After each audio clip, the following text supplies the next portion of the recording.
Angie and I are honored to bring you the following podcast. We didn't know at the time we recorded it that it would be the last time we would share stories, laughs, and wisdom with Kaylee Walstad. Unfortunately, Kaylee passed away unexpectedly but peacefully in her sleep. We would like to express our respect to Kaylee for her years spent contributing to the eDiscovery industry and for being our colleague and our friend. Her passing is a sudden and heartbreaking loss, not only to the eDiscovery community she cared for so deeply, but also her friends and her family, who were her true joy. Kaylee was a champion for eDiscovery, always finding ways to share knowledge, uplift others, and move us forward together.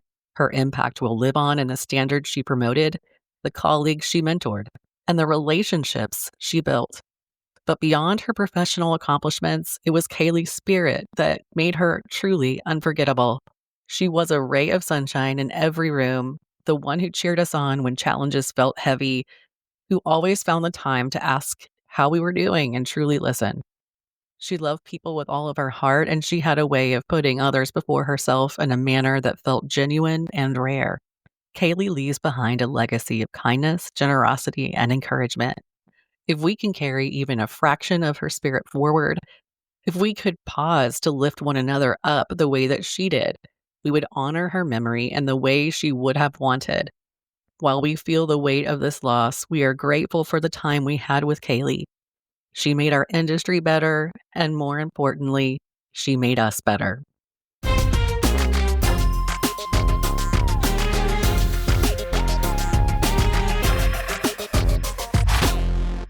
Hello, and welcome to another episode of eDiscovery Chicks, the podcast about all things eDiscovery and legal tech, hosted by two gals who have the ultimate score of podcast guests today. Anyways, we're your hosts. That's Bree. And that's Angie. And I can't even believe Pinch Me, Is It Real? We have the original. I mean, I don't know if we should say like the original goated podcast, or if we should say the queens of eDiscovery. Like, I don't know I what think title all to give. fit. Yeah, but if it wasn't for the two guests that we have today, so many of us would not have been as successful as we have been in our industry. And they were the trailblazers that inspired women like Angie and I to get on a podcast and talk about eDiscovery. So, Angie, I don't want to keep talking and leave everybody so suspenseful. Who's Okay. here? We have with us the one, the only Mack and Kaylee Walstad. We are beyond thrilled to have you both here today, but without further ado, let me introduce you both to our audience. Mack is one of the most respected voices in the eDiscovery and legal technology world. She is the CEO and Chief Legal Technologist at EDRM, the eDiscovery reference model, which has long been the framework for guiding how legal professionals think about the eDiscovery lifecycle. And she is an absolute pioneer in this field, a fierce advocate for access to justice, and a champion of innovation in legal tech. Whether she's speaking on stage, mentoring up-and-coming professionals, or co-hosting her long-running podcast, Mary brings a deep sense of clarity, curiosity, and purpose to everything she does. And Kaylee now. We have Kaylee today, too. She is the Chief Strategy Officer at the EDRM and one of the most beloved connectors in the eDiscovery community. Kaylee is known for her fabulous eyewear, her unmatched energy, her global reach, and her unwavering commitment to building bridges between legal, technology, and business professionals. She has helped grow EDRM into a truly international force and has been instrumental in its evolution, especially in driving the collaborative effort behind EDRM 2.0.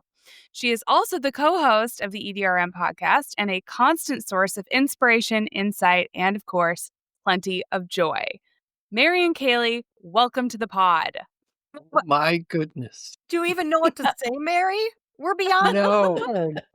Oh my gosh. Thank you. That was such a lovely, warm introduction. It's always my goal to just heartily embarrass our guests by singing their praises up top. Well, we speak nothing but the truth. And we know today it's a little bit like a role reversal because you guys are used to being the podcast host, and today you are the guest. So thank you for allowing us the honor to be your host. And I know from listening to the Illumination Zone your podcast, that you like to do something with your guest called a fun fact. So when people come to visit you, you ask them to share something fun about themselves. So since we're turning the tables, I'm gonna start with you guys. And Mary, I'm gonna ask you, what's a fun fact? Oh, okay. I'll give you a fun fact, and it's it is still a little early here in our Portland, Oregon. So my fun fact for today will be: in my youth, I played donkey softball. What Never is heard of this. donkey softball? So Crazy. donkey softball is it's a fundraiser. There's also such a thing as donkey basketball, but I've only watched that game. But donkey softball, you get up there, you hit the ball, and you jump on a donkey, and then the donkey takes you to first. If Like a real Wow. donkey? a real donkey, if it wants to. If And it then wanted to. Oh. and then when the next person hits, you get on your donkey and you're trotting to second if it wants to. And so anyway, I guess my claim to fame is 2 sprained wrists Oh my from gosh. from donkey softball, but I'd do it again in an instant. It's so much fun. That Maybe is very unique. that's what we should do at the EDRM 2.0 launch party. Donkey sports. There we go. Oh my gosh. Well, I think I probably have more than 2 sprained wrists if I do that. What about you, Kaylee? Now, how do I follow up donkey softball? Mary should have cleaned up with that one. That's a home run right there. I see what you did there. That's right. All right. My fun fact that very few people know about me is that I am a Pokemon card collector and nerd. And so, What? Wow. oh yeah, my daughter, Ashley, who is an adult, not a child, but a married adult, got me started in January. And she's like, Mom, you and I are going to go to collectible stores like we used to when she was little. And I would buy Pokemon cards for my kids, and they did tournaments. And anyway, there's been a resurgence with Pokemon, which I did not know. And so we, in January, went to our first collectible store, and the card set that my daughter wanted to do was called 151, which was all the originals.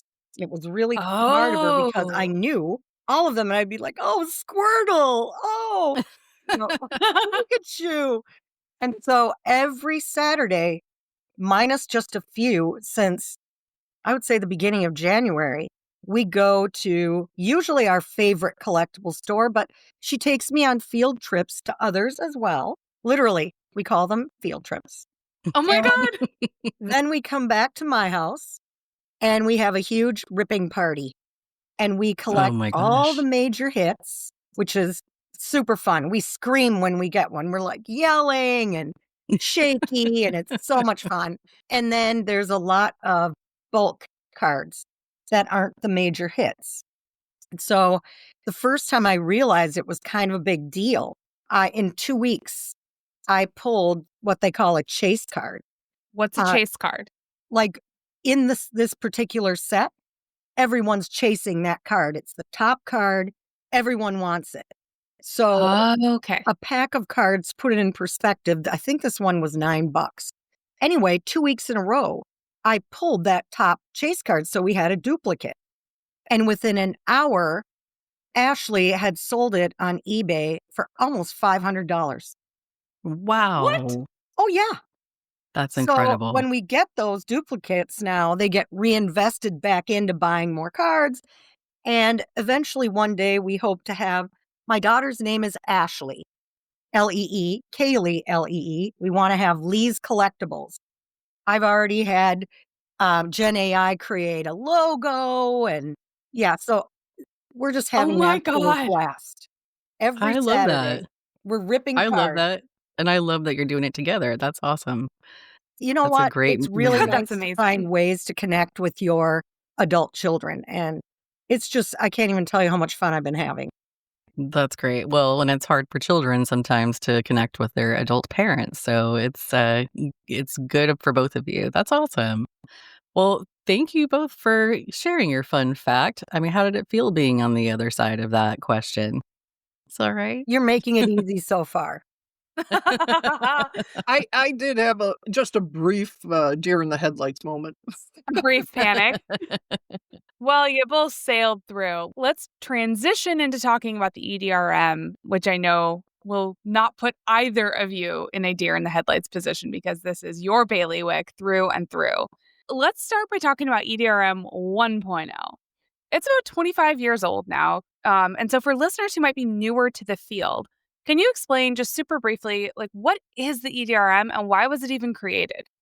The EDRM, what we're talking about now is the drawing and the model. So it's electronic discovery reference model. When we first started in eDiscovery, we had a challenge communicating inside counsel to outside counsel, legal to technology, lit support to paralegals, all about this new thing called eDiscovery. And so the model was the originating need for it was as a communication device to level set where you are in the process and have a consistent vocabulary and functional scheme to talk about. And it was created by Tom Geldman and George Sosha. And they looked at the internet stack because it's a nice visual and it helped orient people who were advancing the internet. They thought that there could be something like that for eDiscovery. And so a group of people got together and put that first diagram out, and it's changed over the years in very, very small increments. And Kaylee, wouldn't you say our biggest epiphany when we were traveling globally was that every single slide deck started with the EDRM model. And as they were talking about, what problem they were solving, what product or service they were promoting, and we were just like, wow, this thing is everywhere. Well, you called it graffiti. Yes. I know. I mean, she was like, man, but I remember when it really struck us. We had gone to Japan, to Tokyo, for kind of a world conference. And there were literally people from all over the globe. So somebody from Brazil, somebody from Japan, somebody from Germany, somebody from South Africa. They all started with the EDRM diagram. And then that's when Mary was like, it's like graffiti, man. It's everywhere. And that was not. See, I thought you were denigrating the artwork, but no, you were talking about its prevalence. Yes. But that was before we had even acquired the EDRM.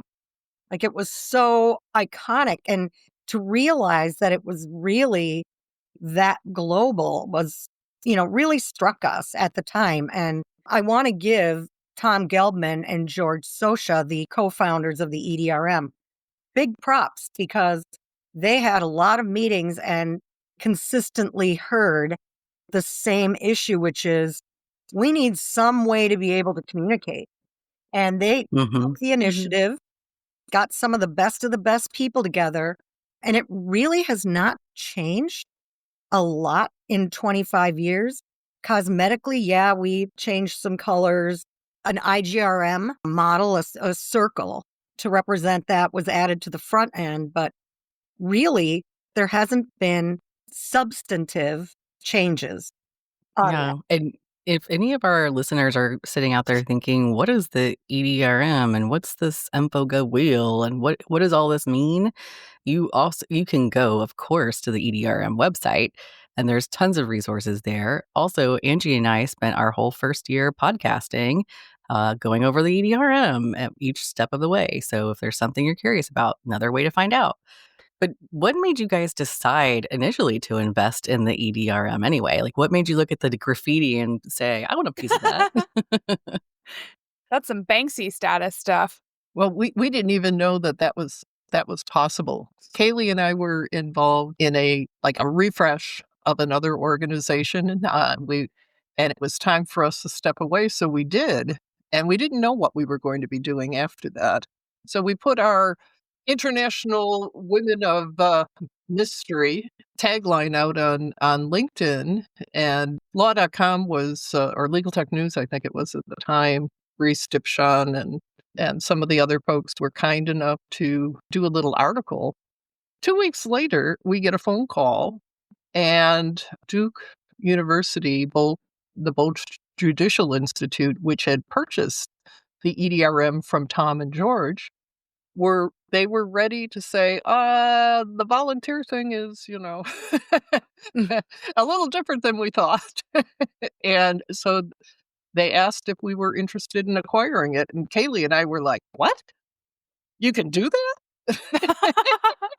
And so 6 weeks later, we came to a lovely agreement, and now we are entering our 6th year of stewarding this wonderful community. It's groundbreaking and foundational body of work, and we couldn't be more proud of our project leaders, our project participants, all the people who come together to create resources that help each other. I call us an oasis of collaboration in an adversarial system. The Sedona Conference has put out the cooperation proclamation. The judges have all signed it. I think our project teams embody that spirit of cooperation and collaboration across the V. Kaylee, what am I leaving out there?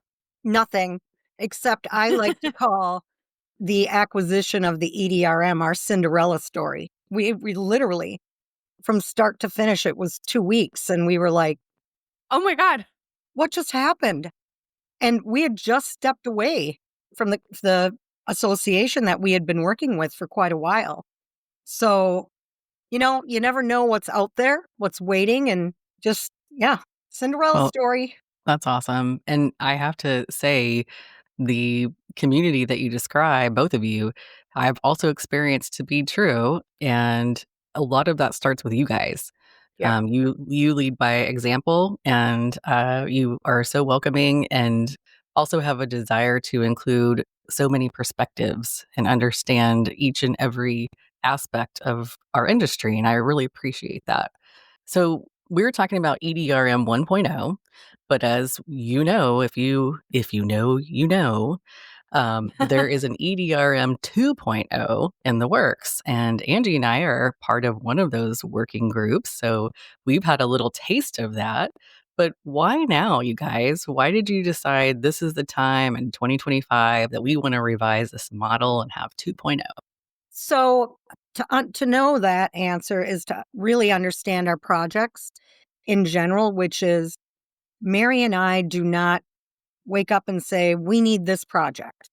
They're all organic, and people come to us because of a need or challenge that they want to solve or educate people on. And so 2.0, don't you think, Mary, since we acquired the EDRM, that people have been coming to us saying that model needs a refresh, it needs an update, it doesn't address all the data, it doesn't address the new tools and the new processes. And so about a year ago, we launched it, and there's over 140 people from all over the globe signed up to help contribute to the project. And it's a timing thing. Enough people, inertia, good leadership, good project trustees, and then the people like you and Angie, the contributors. It's really, really been a joy for Mary and I, because there's a lot of people on our calls, and people are very respectful. They have differing opinions based on where they're sitting or what their experience is, but people respectfully listen. And I think on some really hard issues, we've been able to meet in the middle. And that's going to help and be very powerful for everyone. Don't you think, Mary? I absolutely do.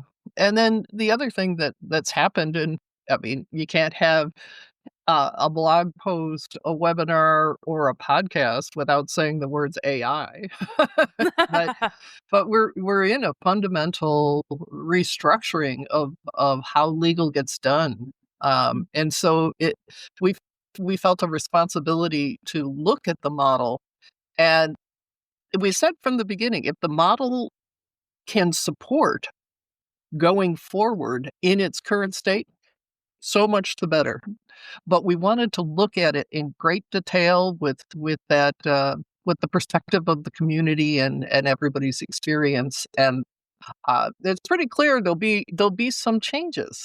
You two, we're so grateful for your participation in the EDRM 2.0. But you've experienced that there's sequential voting, Mhm. voting over time so people can think about it, and reasons why you might say yes or no to something that are taken into account by the project leadership of Shannon Bales, Stephanie Clerkin, and Brett Burney there, and Ryan Kennedy doing Mhm. such a lovely job as stewards and leaders.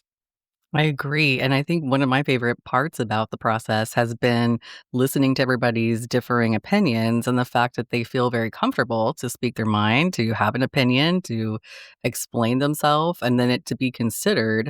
There's no favorites, nobody talking down to anyone.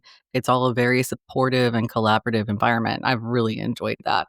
Sitting in these calls, it's very fun because to your point, Mary and Kaylee, there will be folks from totally different disciplines or areas of the profession, and they will have diametrically opposed views to how something should go.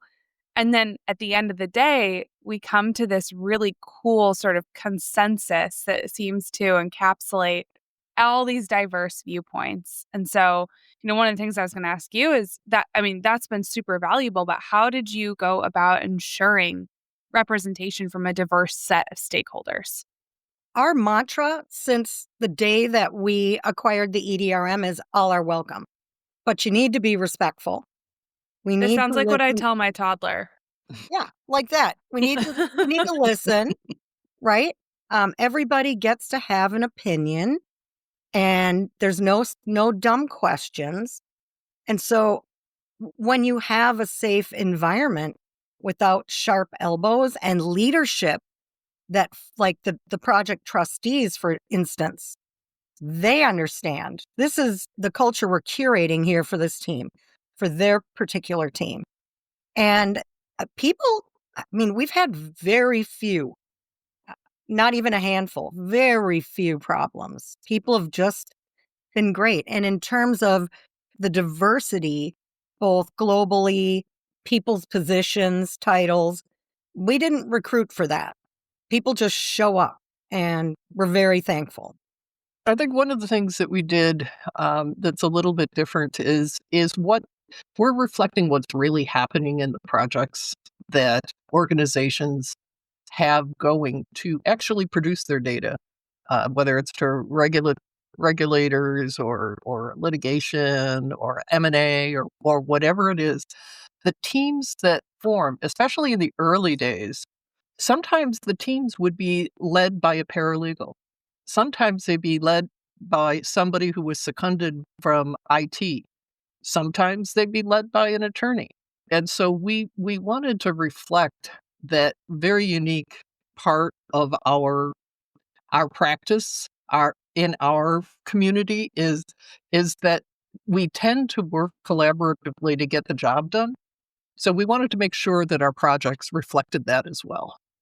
Yeah, and so I mean, how do you think the model reflects changes in technology? Because you kind of touched on this a little bit, but how are those the rise of platforms like Google and Microsoft and Slack and kind of all these iterations of doing work that just didn't exist when the EDRM was first conceived? How are those built into the new model? Well, I thought that when I first got into eDiscovery, so in the year 2000, in the eons ago, I thought it would take 5 years for the platforms to catch up and to put hooks into their system that would, make eDiscovery automatic or auto magic. And here we are 25. Automagic. Yeah, exactly. Exactly. So here we are 25 years later, they're incrementally doing it, but with the explosion of data types and volumes and things like that, they don't have 100% of it. So The EDRM was never designed to be a linear model where you had to march through each box in sequence. At a certain point in the EDRM's evolution, actually pre-Bolch Judicial Institute purchasing it, arrows were put into the diagram to show that, there was some iteration going on. And so how it's reflecting the new technology, certainly the addition of the IGRM, the emphasis on what's happening on the left side of the EDRM, which is usually in the organization that is producing, the subject of the requests. And sometimes identification happens in more towards the IGRM, and it requires a little bit of processing to index that stuff. So there's a little bit of processing happening over on the left side as well. And so the model has bent to include the new technologies. And now we've got this AI thing, and it is challenging the idea that analysis only happens in one part of the EDRM, or it looks like it only happens in one part of the EDRM. And so how do we reflect that? And so that's part of your mandate. Yes, it is. Angie and Bree. It's Yep. true. I mean, it almost sounds like the new model reflects the need to address these novel data sources kind of earlier on in the process, even before kind of traditional eDiscovery, back at the information governance phase. And then that kind of carries through in this really cool iterative way now where we're constantly analyzing and assessing as opposed to like a very strict linear format, which is what the original EDRM sort of conceives. Yeah, I think in the beginning it was seen in that way until those arrows got in, but then also that's an evangelical thing too, because many people do have that opinion. The diagram on a sheet of paper, the one pager, is a linear process, and what we've seen is that everybody has their own special sauce. I've seen diagrams where they'll have the EDRM model out and somebody's describing their product, and there'll be boxes that are colored differently, and they're like, this is where we come in, and this box over here is really over here. Yeah. So do you feel like the EDRM 2.0 makes eDiscovery more approachable for newer practitioners? And if so, how? That's a tough question. There's multiple answers. Yes, it does make eDiscovery more approachable. We know, I don't even know, hundreds and hundreds of educators that start with the model, attorneys, paralegals, new practitioners, new entrants to eDiscovery, law school students. And so it's a way to understand from collection all the way through presentation. That makes sense. EDRM 2.0 is the modernization of the original model, which, if you can even believe, is quarter century old. I know Tom Gelbman. I can't, but I still think I'm 21, so. So do I. Tom Gelbman, he does too, and he was like 25 years ago. What? And so I think whether it's the original and then the modernized 2.0 that will sort of address the changes and challenges in today's eDiscovery market, I think that it does make it approachable, more approachable and helpful in terms of understanding. And I think it's good for both newcomers and the OGs too. I would agree. It seems like the model, the EDRM 2.0, and I can't wait for everybody to see it. I feel like it feels like we're approaching sort of maybe the last 400 meters of our relay race. And it's really exciting. So I love that. But okay, let's talk more about kind of the evolution and the future of eDiscovery, because you've both had a front row seat since, the word go. And so what are the most significant changes in the world of eDiscovery that you two have seen over the last decade or so? For me, I think it's gone from let's negotiate so we don't have to do eDiscovery, and all of the permutations of that, the handshake, the wink winks. Uh-huh. And it's now part of almost every single legal matter. Sometimes we have like ink on paper for signatures on contracts, but even that is, going digital as I look at things, I'm most concerned now about authenticity of evidence because in our world of MD5 hashes, so that we can say that, something is the same as it was before. And when we're getting into the quantum era, and that's going to change things. We're seeing the rise of technology that can very easily make videos, audios, text look very, very authentic. So Yeah. those are my concerns. That's a really interesting question. And I know that authenticity and AI, like those two challenges have sort of gone hand in hand lately. I mean, what do you think the future is going to hold as far as that goes? How are we going to authenticate evidence? Well, with the rise of deep fakes, it will become a defense mechanism to say, oh, that evidence is a deep fake. Prove it's not. There are a few tools and a few companies that we know that have the capability, the tools, the processes, and the experts to do that. Mary and I have been saying forensics has their day in the sun, man. Yeah. Yeah, big time. The one thing I will tell you was a good friend within the EDRM over Christmas wanted to create a deep fake for his son-in-law. So he asked me, can you help me with that? And I was like, oh, that's going to be a cinch. There's a couple experts who I'll just go and have them tell me how to do it. Well, this was what, 6 months ago, 7 months ago, Mary? Mm-hmm. Mm-hmm. Turns out it's not that easy to do, as in really hard.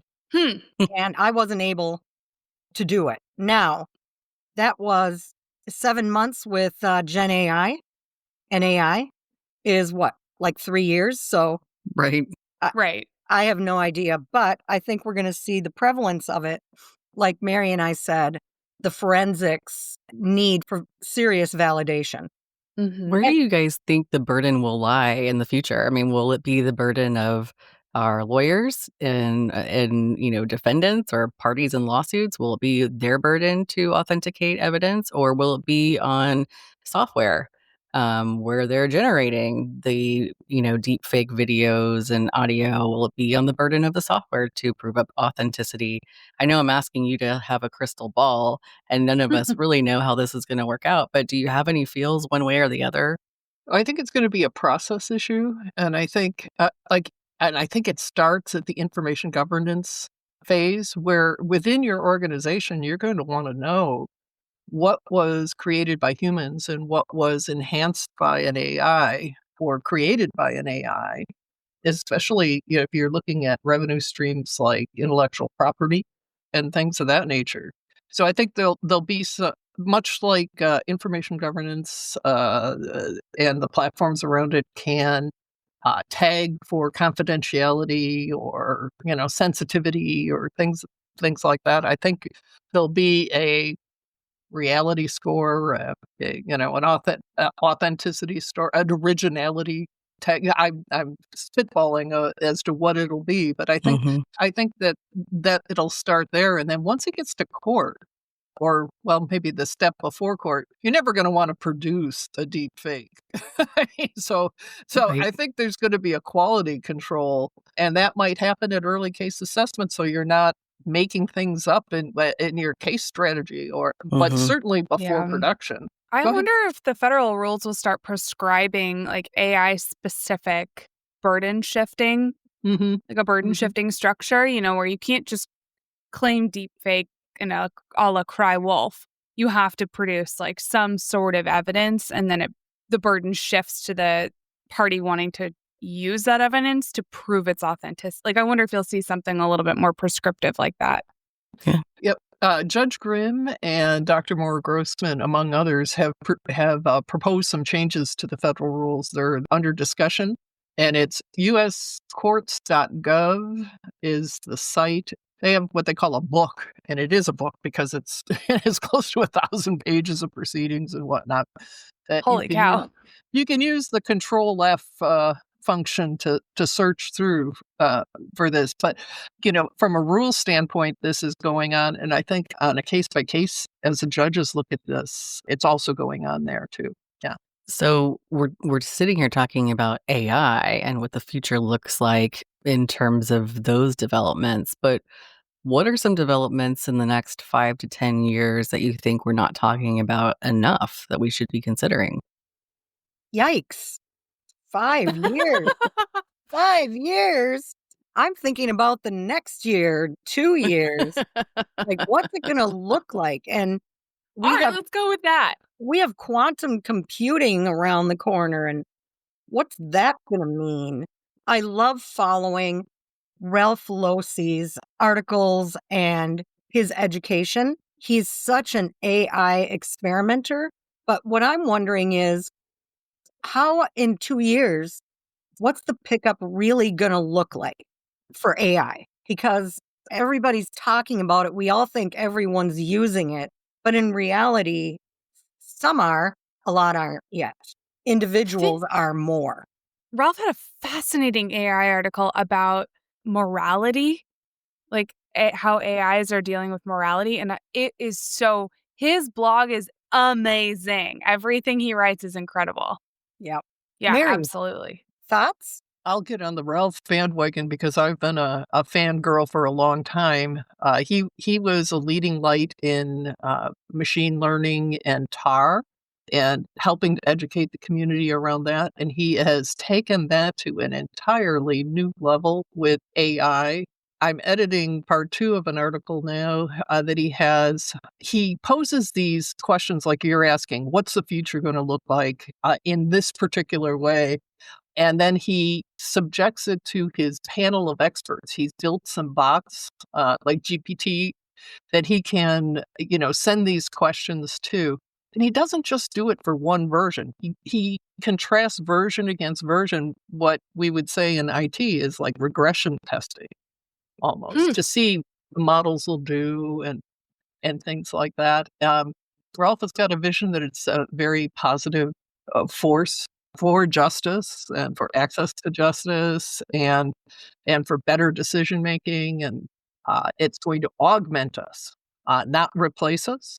I just absolutely love reading, and then he experiments with the technology. When Kaylee was talking about the deep fakes 7 months ago being difficult to do, with Sora and some of the other tools that have come out, Ralph's got them in his blog, and you can see the evolution of the images and the videos, and the videos now are just amazing. Oh Just my amazing. gosh. Yeah, we were fortunate to have him on the podcast earlier this year. So there's that episode to go back and listen to. But really, there's a wealth of information on his website. I've spent many Mhm. hours learning, and he's got a whole education program on his site that you might want to check out. That's a great resource. So thank you for bringing that up. As we start closing out this episode, what advice do you two have for someone who's just starting out in eDiscovery today, especially starting out on a landscape that feels like it's sitting atop a tectonic fault? Ooh, I like that last line. I don't know if that's scientifically correct. Maybe fault line, two tectonic plates, whatever. Run with it. I think one of the biggest challenges newcomers to e-discovery and newcomers to legal in general have is that the traditional way that we would bring people up almost in a apprenticeship model, the training, the ride-alongs, those things used to be structured. And I Mm-hmm. would say that you need to structure your own entry point and your own education.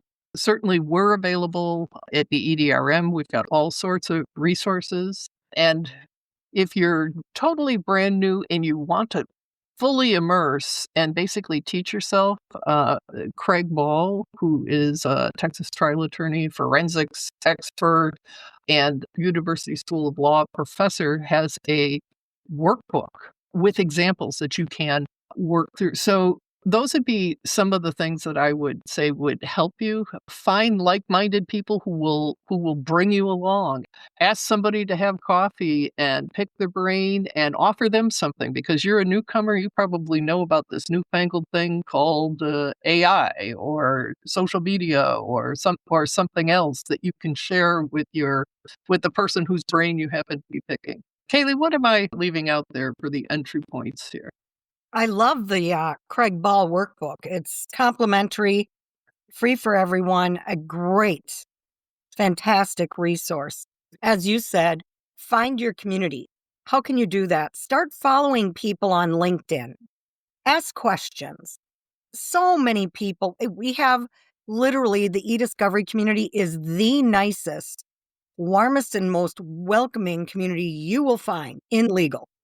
And I think there's so many people who are willing to put their arm around people and lift them up and help them and if they can't help, point them in a direction to help.